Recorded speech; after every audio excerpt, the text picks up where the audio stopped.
African-American woman who ran a sailors' boarding house in Boston in the 1800s. She was known for her strength and often helped authorities to subdue unruly sailors and keep the peace. Police vans, originally horse-drawn carriages, were painted black and nicknamed Black Maria in her honor, symbolizing the long arm of the law. And it's a means of transporting prisoners securely. The term originated in America over 60 years ago and has traveled worldwide in common usage for police vehicles to carry prisoners. Additionally, historically, the Black Maria police wagons were painted jet black and built for carrying prisoners securely. Sometimes this was a horse-drawn carriage with iron bars and individual cells. Okay, so there's some old pictures also depicting what the Black Maria used to look like back in the day. Very interesting. Is it any different from what it looks now? Oh, definitely. I mean, take a look at this if you can check it out. No. Now Black Maria has transformed. It's now more modern. Yes. But the purpose is still now, when they the put same. you inside, you won't see outside. Oh, but there's some windows high up. No. High up. How can you see? Certainly. It's just a hole up there that you would have to jump up to be able to see. Hey, what is Lapia saying again? Okay. For those of you who have been following the Ridge Hospital saga, you can check out this picture on our Facebook stream. Okay, so that's the health minister. Okay, Honorable Akando, in a handshake. But his hair is shaped like that. I think this is an accurate depiction. Yeah. I see no deviation from reality. My friend says tilapia.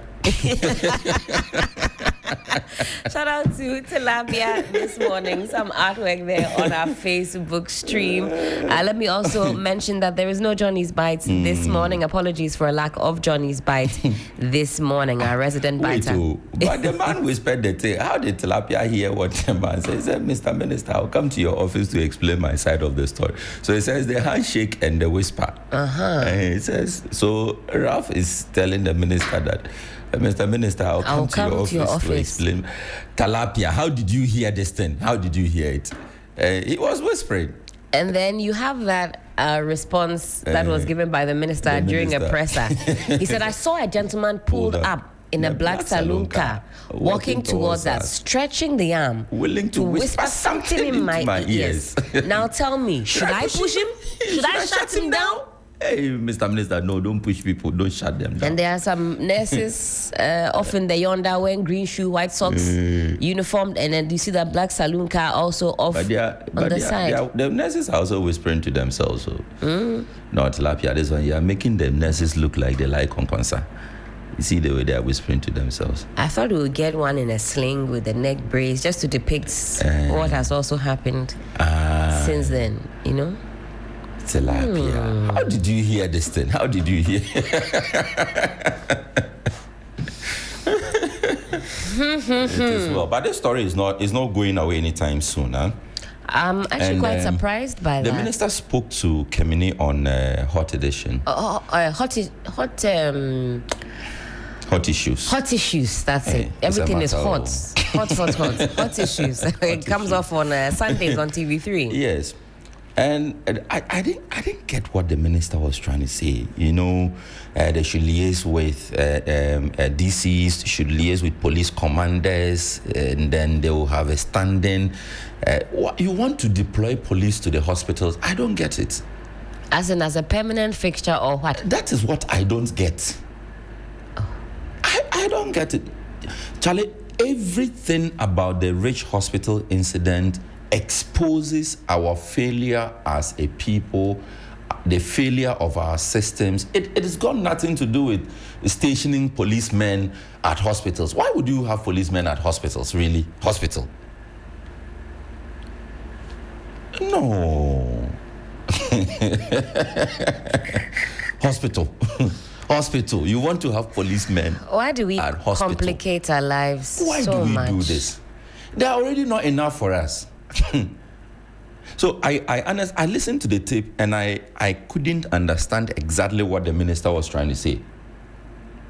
Yes, there are times that you can have, hooligans, storm hospitals and cause confusions and all of that. I said confusions, it's part of life. We understood you. Thank you. But you see, it does not mean that we should have. I was having that discussion with Johnny here the other day. Look, there's supposed to be an internal security mechanism at every hospital. It's not just about Rich Hospital. To the extent that, yes, of course, if you see people going into the emergency ward, you can't stop them because they may not be well. That's right. So you can't just look at people and tell that, they are not well. And they are well. They are going to cause confusion. Right. Maybe they are carrying a sick person, and you cannot say, only 2 people can go in. Right. I'm not sure you can do that. You see, but the moment they get in there, it means that inside the emergency ward, there could be some alarm system that any nurse could trigger if they realize that their lives are coming under threat, or the peace and safety of the patients coming under threat. So some mechanism, some alarm system of a sort that could be triggered. That's right. That would then alert not just the internal security, but the police. So, for example, what you see in banks, if a bank teller thinks that there's an impending robbery, you pull something and it sends a signal. A signal to some post somewhere. Then immediately security is mobilized to the location. We could have something like that.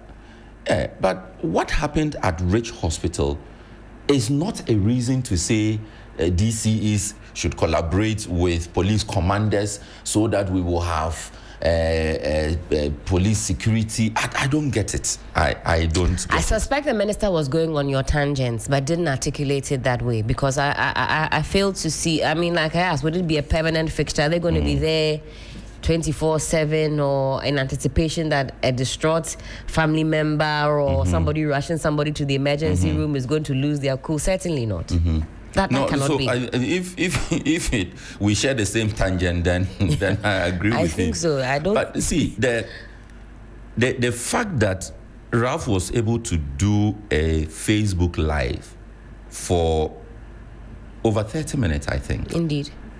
So what happened to the hospital security? What happened to them? Somebody went Facebook Live, 30 minutes minimum, and you are sitting out there. No, that is where the problem is. That is, and we should stop. Somebody drew a distinction between watchman, security man, and there's a third one. We should stop joking with security, taking people, pensioners, in the name of security. So they are just sitting there, they are watching. If something happens, then no. There should be proper training, serious training for our security people. I mean, you can't have a security man seated there who maybe the only thing the person can do is open door. Because security goes beyond opening doors and saying, hey, stop. In fact, yesterday when you brought up that issue about internal party security who get promoted to national security, I think Mr. Common Sense called us. He had a small gripe with the conversation. He said, some of us cannot read and write. We can, and we go for some 2 weeks training. And I wanted to ask him, what does that entail? Because security is also about a lot of things, emotional intelligence, preemptiveness. Yes, I listened to him. I listened to his call. And you see, he misunderstood the point. National security is not something we joke with. National security is not something you say, let's push the boys into. That is why we had the problems we had. National security is a lot of training that people go through. In fact, people get certifications in security before they are appointed into national security. You say 2 weeks is not enough. It's not enough. To police, how many months training do they get? Yeah, talking about national security. National security is bigger than police.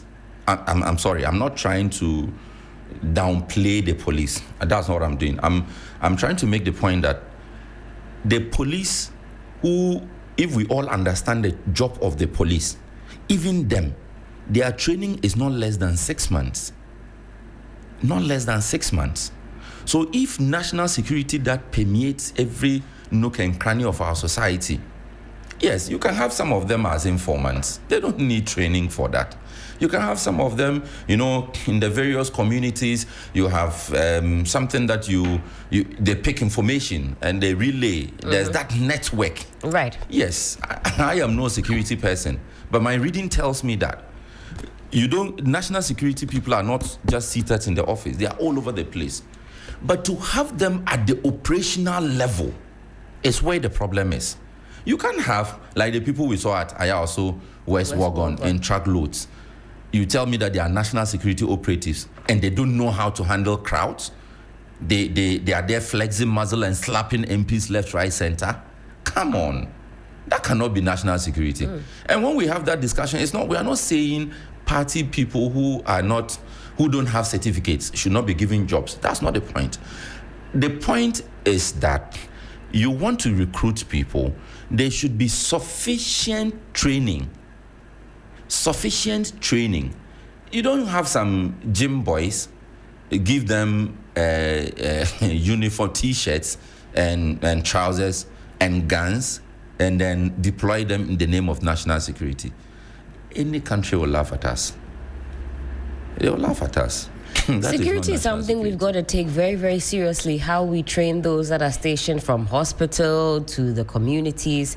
It's a conversation we can certainly table to expand further. I dare say that even the private security companies we see around, the ones who supply companies with security personnel, I think they get a lot of training.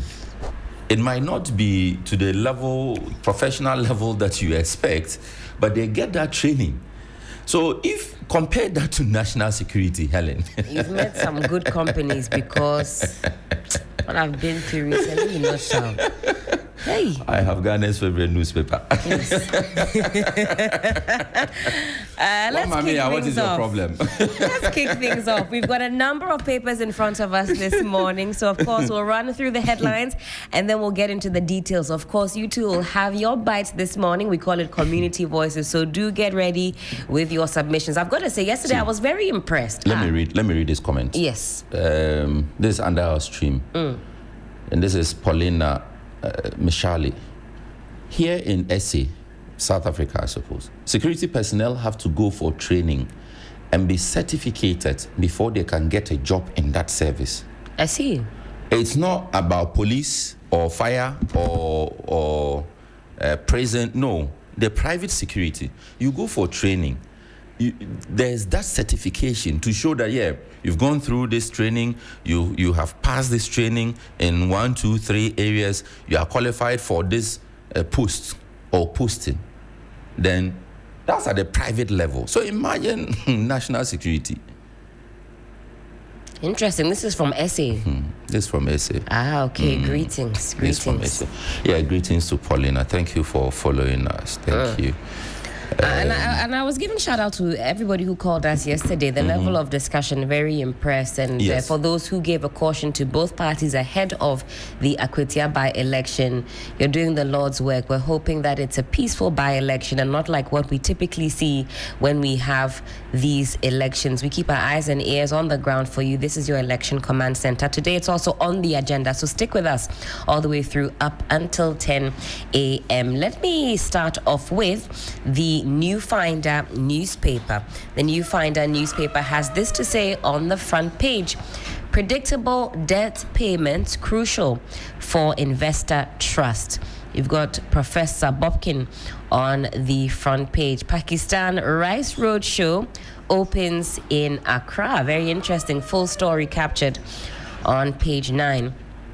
GRA unveils game-changing tax reforms for small businesses. I'll certainly be getting into that story. What are the goodies, these game-changing goodies, tax reforms for small businesses? The Daily Graphic this morning, you know that the president has been on an Asian tour. He's currently in Singapore for a state visit.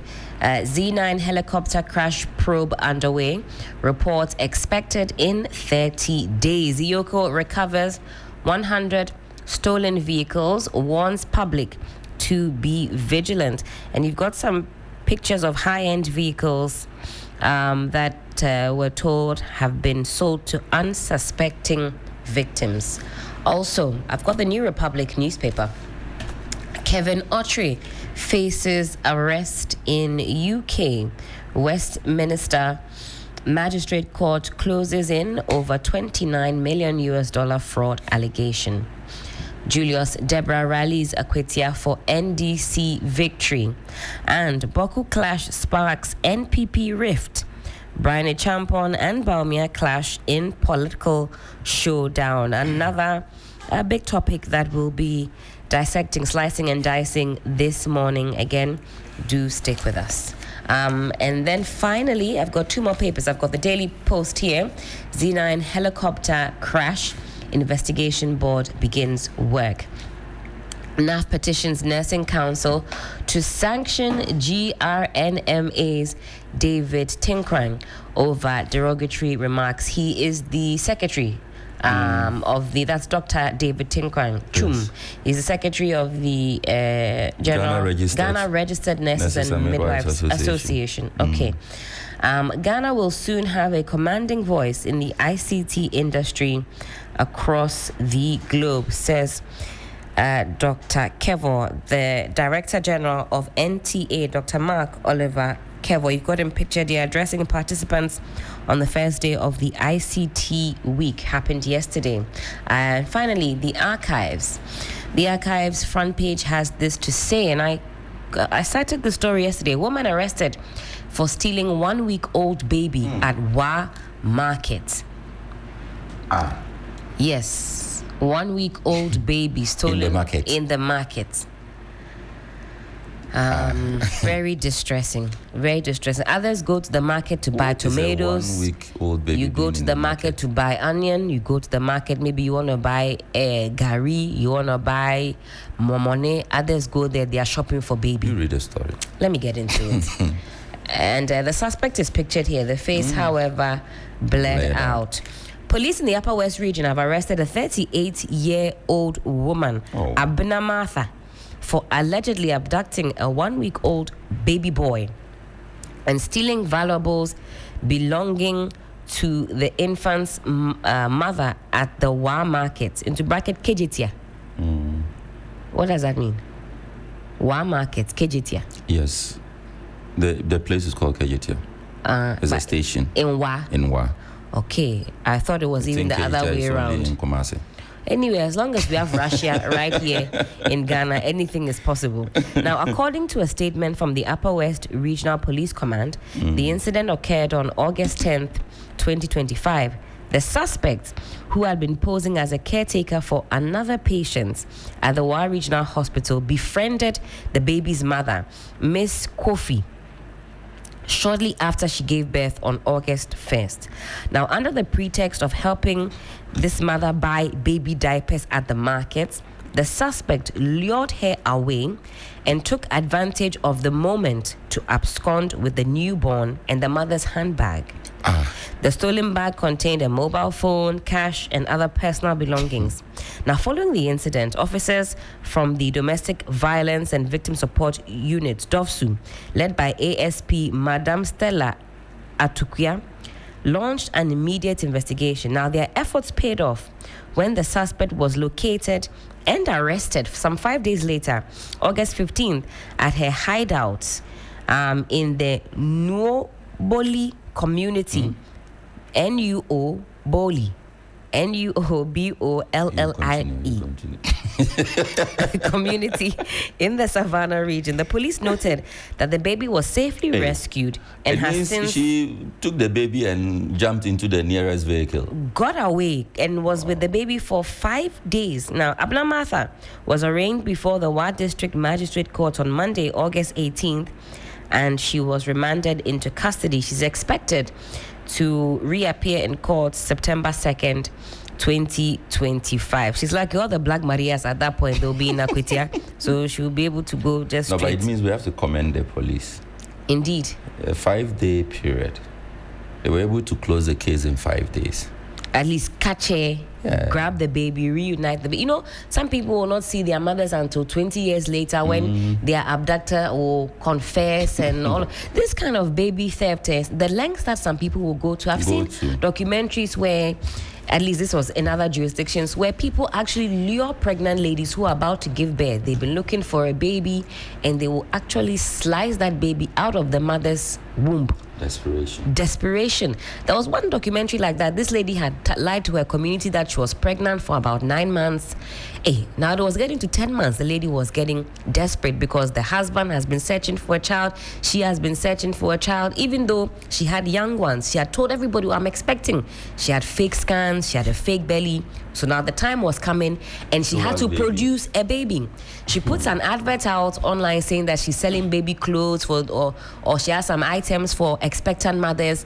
Lures this lady into her house and slice the baby out of the woman's stomach, all because she wanted a baby.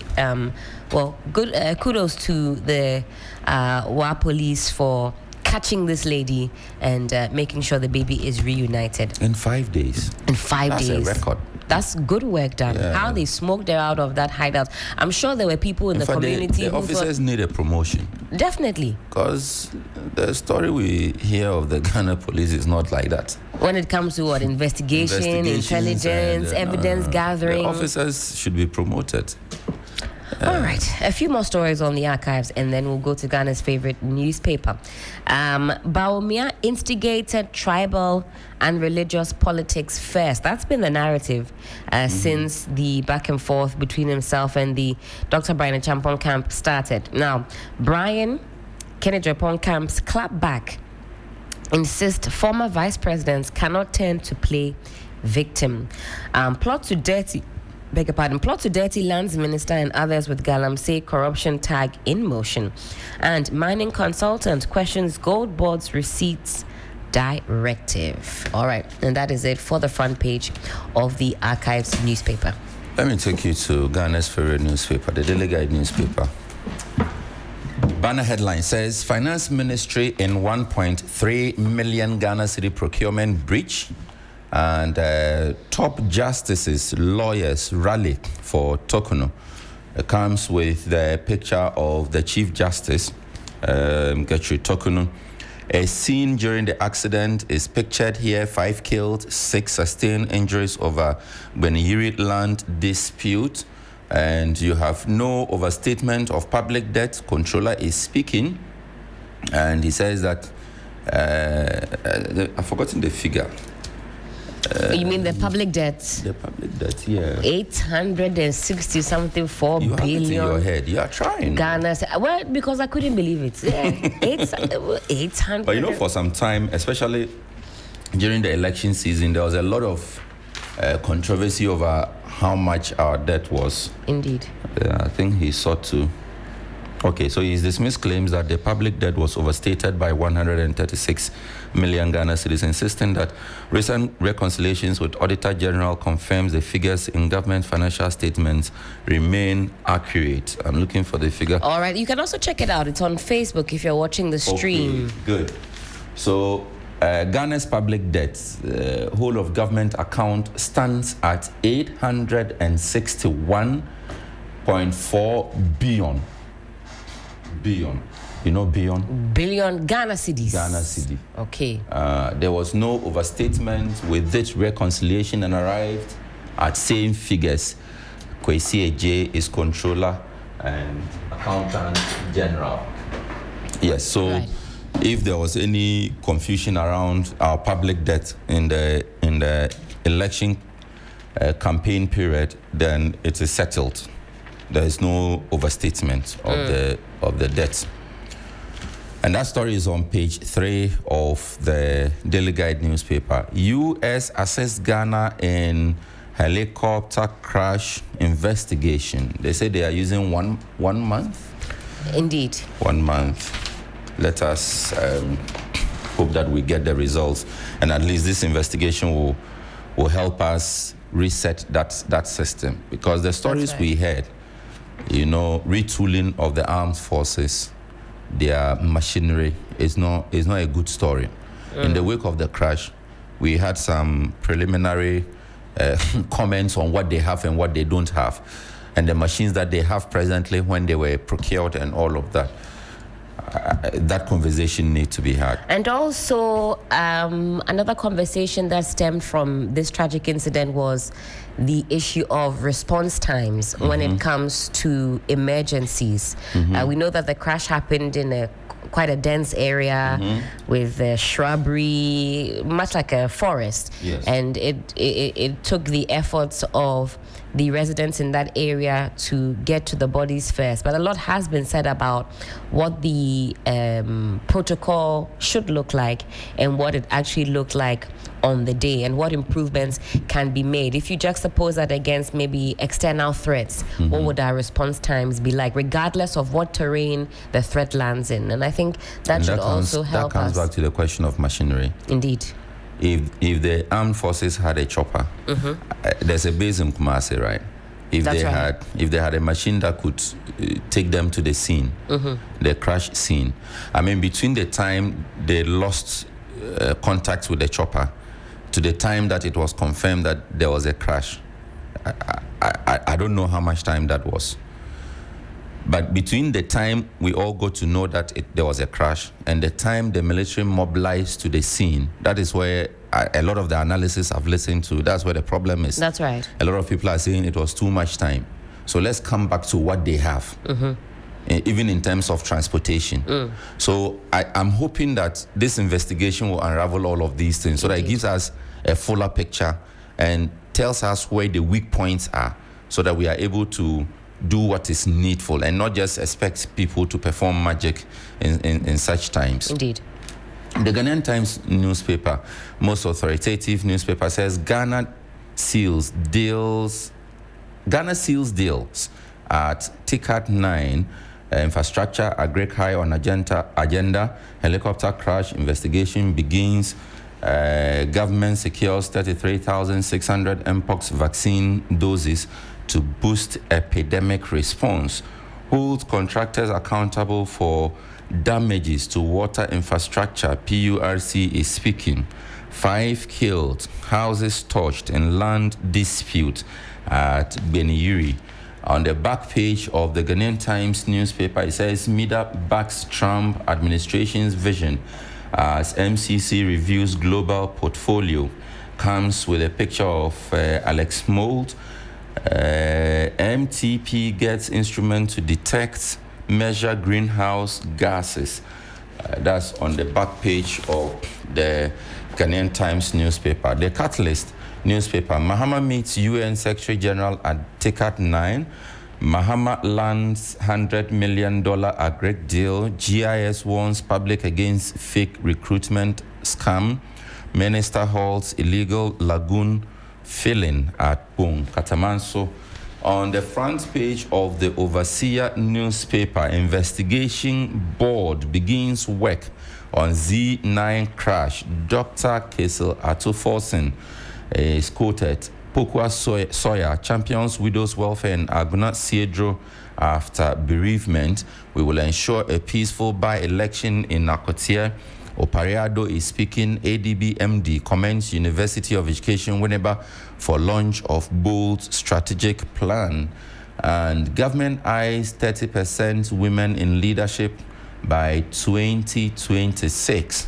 Gehok, TOR, 7 other institutions, OGRA, 47 million Ghana cedis in taxes. Commissioner General is lamenting on the front page of the Overseer newspaper. The National Enquirer comes with a rather serious-looking chief executive of the NPA, and the headline is Caution. It is dangerous to repaint rusty gas cylinders.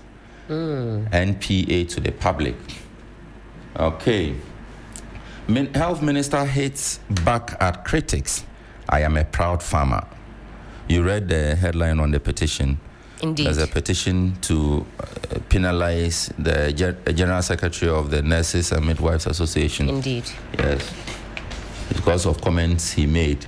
That's right. That's right. Dr. Tinkrang has come under some critique in the recent days and weeks following some comments he's made about the qualifications or what he might deem as lack thereof of the health minister in handling this particular sector. Sixtus, when you're done with the headline, we can quickly have a look at that because we'll talk about it some more today. NPP left 9 billion debt at Agric Ministry and beyond. 9 billion at the Agric Ministry? Agric Ministry alone. Oh, I see. But we paid the This is the minister. Or minister has been quoted. Okay. NPP left 9 billion debt at Agric Ministry. Oh, the plantain we were selling at ministry, all the yam we were selling cocoa. But we were buying. We were not freeing. That's what I'm saying. We bought plenty plantain. Did you see the crowds that thronged the ministries? They had to subsidize it. They had to prove that the things were cheaper. We bought a lot of Amada. We shouldn't have 9. How much? 9 billion? 9 billion. Oh, man. Where is the story? It is here. The Minister of Food and Agric, Mr. Eric Opoku, has accused immediate past administration led by former President. Okay, let's move on. Speaking in an exclusive interview on the Citizen Show hosted by Nana Otuda Dako on Accra FM, the minister, who is also member of parliament, I'm still not seeing the figure, said the ministry inherited a staggering debt of 9 billion Ghana cedis from the previous government. Okay. According to him, liabilities included arrears in goods and services, as well as unpaid statutory obligations such as annual membership subscriptions to the Food and Agric Organization of the UN.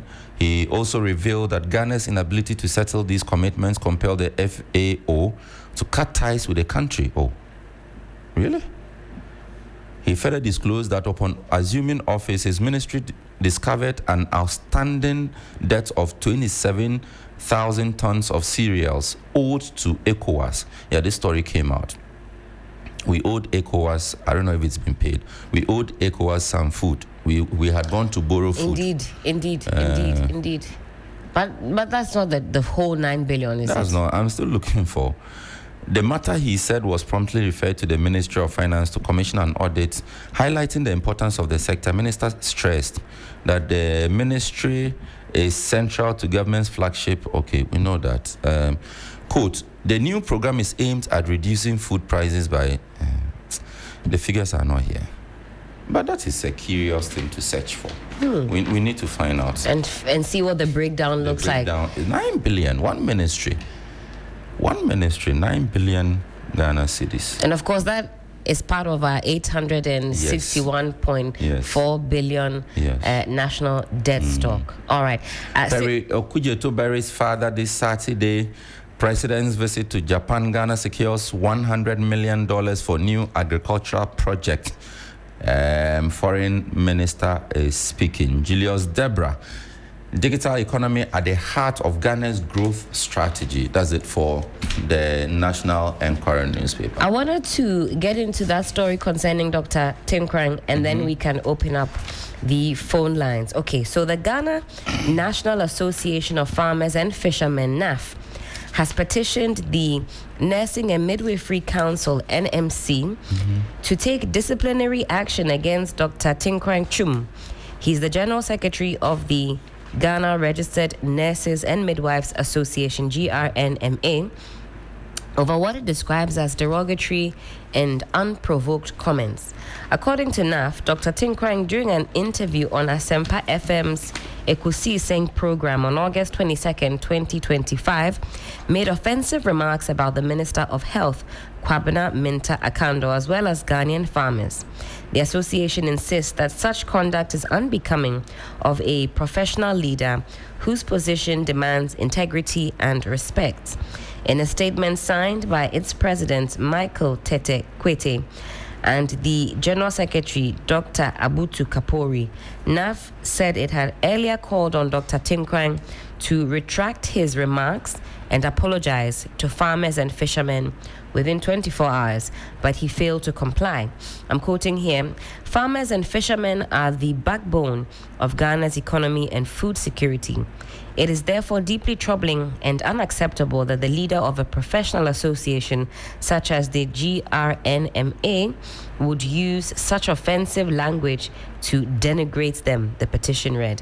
The group is now urging the NMC to investigate the matter and impose appropriate sanctions under its professional code of ethics. It also wants the council to compel Dr. Tinkrang to issue a formal apology to farmers, fishermen, and the health minister. NAF argues that the decisive action is needed to safeguard the dignity of the nursing and midwifery profession and restore public confidence in its leadership.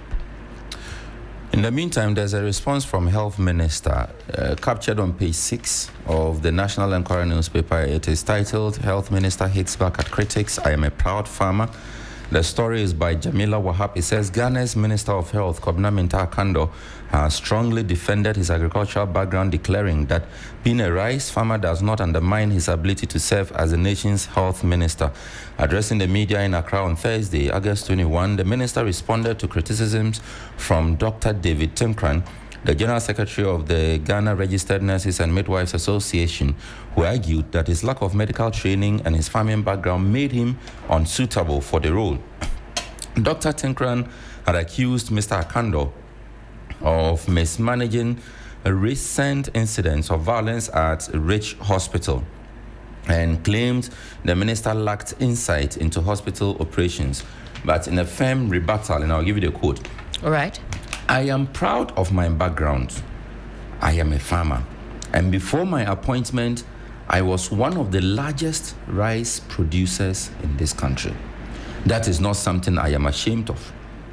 In fact, I celebrate it." 0559 242 717. Alternatively, you